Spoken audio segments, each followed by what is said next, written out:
在之前的视频中，我们提到了一款极其另类的游戏主机，没错，就是这台神游机。作为主打中国市场的游戏机，它承载了太多的希冀与展望。今天我们一起来聊聊这款神奇的机器。很多80后、90后儿时都接触过 FC 红白机或者小霸王，其上的超级马里奥也成了2代人的集体回忆。然而，随着街机、家用机、网吧的出现以及不合理的发展，电玩这个在中国刚刚起步的产业，便遭到了主流舆论的质疑与指责。2000年6月，国务院7部委一纸意见，正式关上了中国游戏市场的大门。行货是见不到了，但各家的水货主机却混得风生水起。01年，一位名叫严维群的美籍华人，将目光投到这块他既熟悉又陌生的土地上，一个拥有10几亿人口的潜在市场。也许用不了几年，电玩产业便能蓬勃发展。带着如此的期望，02年12月，神游科技在苏州成立。03年的11月，由任天堂和神游科技共同筹备的神游机正式在国内亮相。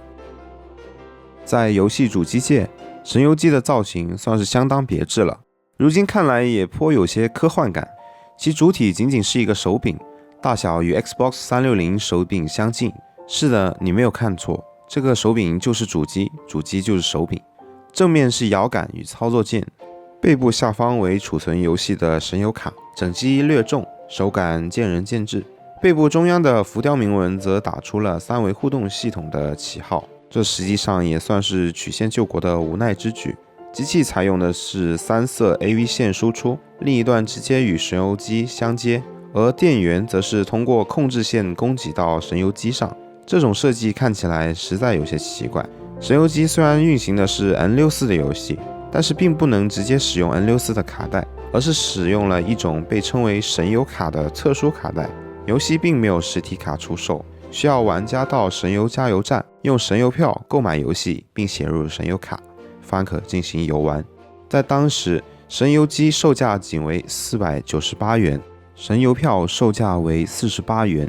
也就是说，每一款神游机上的游戏比同期很多电脑游戏还便宜。不过呢，由于早期网络质量差，神游加油站本身也是比较分散。为了降低玩家购买游戏的难度，04年神游专门开发出一款名叫神游在线的软件，使得玩家可以足不出户，轻松在电脑上购买和存取游戏。游戏机包装的后方，大家可以看到醒目的位置写着数百款游戏即将推出，但是最终过审，我们可以玩到的游戏一共只有14款。这些游戏分别是神游马里奥、马里奥医生、马里奥卡丁车、纸片马里奥、任天堂明星大乱斗、塞尔德传说、时光之笛、星际火狐、罪与罚、F-Zero X 未来赛车、耀西故事、神游组合机器人、动物森林、水上摩托、越野摩托。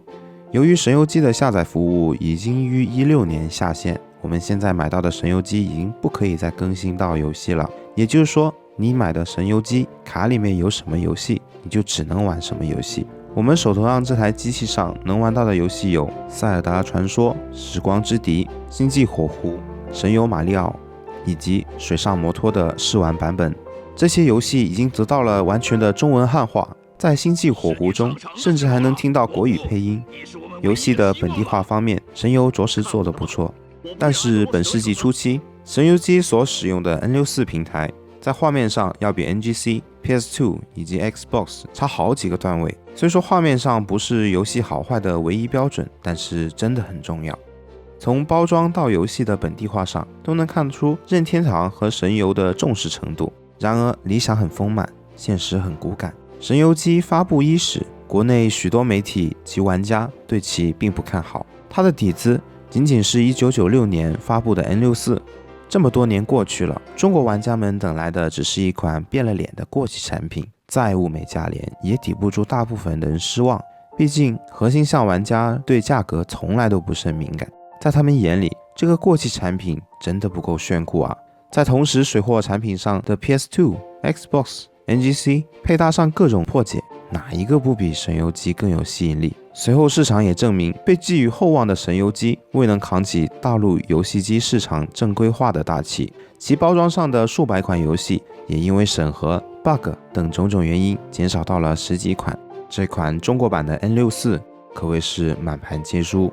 此后，任天堂授权神游科技以小神游的名义推广 GBA、GBA-SP， 也取得了不错的市场销售业绩。然而，硬件的销量大增，仅仅是由于行货神游机价格低于水货，且还有售后保障，并不能说明整个电玩产业的高歌猛进。实际上，国内泛滥的盗版卡带让许多游戏厂商无利可赚，纷纷放弃中文化。只有任天堂本社仍在苦苦坚持游戏的汉化工作。市场上的一系列打击，还有整体大环境的不友好，神游即便耕耘多年，也是步履维艰。之后的神游 DS、神游 DSL 也未能摆脱同样的命运。任天堂对中国市场的未来不禁产生了怀疑。而后宣称要登陆中国的 Wii 更是一波三折，最终还是没有能进入大陆电玩市场。08年，严维群退出神游，神游从此转为任天堂的全资子公司。随着经济的发展、社会的进步以及娱乐观念的转变，人们逐渐意识到，电子游戏作为第9艺术，本应发挥其自身的价值，为社会、为公众提供良好的休闲娱乐方式。导致网瘾等社会问题的原因是多方面的，单纯让电子游戏背锅是不科学的。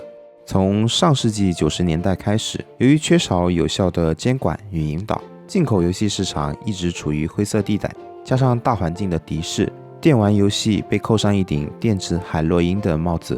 国内有许多有创意、有想法的制作公司，也纷纷倒在了 3DM 正版的刀下，以至于催生出氪金手游、横行页游的畸形游戏产业。14年，国务院发布通知，全国范围允许内外资企业从事游戏游艺设备的生产和销售。这表明长达14年的游戏机禁令终于解除。风风雨雨14年，大陆游戏市场终于迎来新的发展机遇。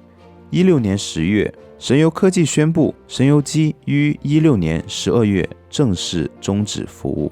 这家几乎被遗忘的公司，经历过大陆游戏市场的跌宕起伏，如今却只能靠这样一则新闻重新唤醒人们的记忆。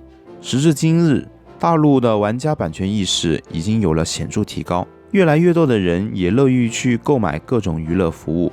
发行于大陆的国行游戏主机也拥有了其独特的优势。至于神游科技与神游机，作为大陆市场的先驱者，他们一路走来是遍体鳞伤，也满是纠结，但他们在整个中国的家用机发展史上，无疑会留下浓重的一笔。